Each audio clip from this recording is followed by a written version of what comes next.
السلام علیکم۔ آج کے اس ویڈیو میں ہم بات کریں گے قرآن اور سائنس کے ملاپ کے بارے میں۔ بہت سے لوگوں کو یہ معلوم نہیں ہوتا کہ قرآن میں کئی ایسے حوالے ہیں جو آج کے سائنس نے تصدیق کیا ہے۔ تو چلیے شروع کرتے ہیں پہلے ایگزامپل کے ساتھ۔ سورۃ الانبیاء۔ قرآن میں اللہ تعالیٰ نے انسان کو بگ بینگ تھیوری کا حوالہ دیا ہے، جیسے کہ قرآن میں کہا گیا ہے کہ Do they not see that heavens and the earth were a joined entity and we separated them؟ یعنی کہ کیا یہ لوگ نہیں دیکھتے کہ جنت اور دنیا دونوں ایک تھے، جو کہ آج کے بگ بینگ تھیوری کو تصدیق کرتا ہے، جس میں کہا گیا ہے کہ دنیا بننے سے پہلے ایک تھی۔ ایگزامپل 2،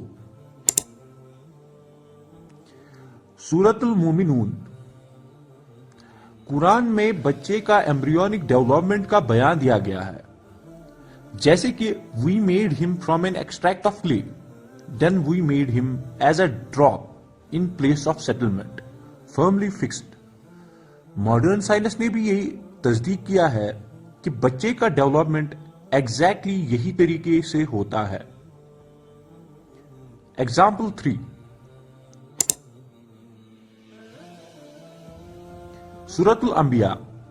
قرآن میں پہاڑوں کو پیگس موٹیوں کہہ کر ان کی رول اور فنکشن کا ذکر کیا گیا ہے، جو کہ آج کے سائنس کے مطابق پہاڑوں کے جیولوجیکل فنکشنز کو تصدیق کرتا ہے۔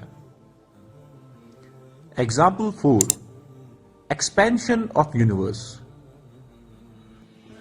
سورہ الذاریات۔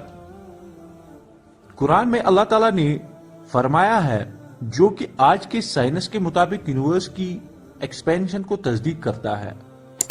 Example 5، iron from the sky. سورۃ الحدید۔ قرآن میں اللہ تعالیٰ نے آئرن کے اوریجن کے بارے میں فرمایا ہے، جو کہ آج کے سائنس کے مطابق آئرن کے اوریجن کو تصدیق کرتا ہے۔ تو دوستو، یہ کچھ ایگزامپلز تھے جن میں قرآن اور سائنس کے ملاپ کو دیکھا گیا۔ یہ تصدیق ہے کہ قرآن انسان کو ہر فیلڈ میں ہدایت دیتا ہے، اور قرآن ایک سچی کتاب ہے، چاہے وہ سائنس ہو یا زندگی کے کسی اور پہلو۔ امید ہے یہ ویڈیو آپ کو پسند آیا ہوگا۔ مزید ایسے انفارمیٹیو ویڈیوز کے لیے ہمارے چینل کو سبسکرائب کریں اور اس ویڈیو کو زیادہ سے زیادہ شیئر کریں۔ شکریہ۔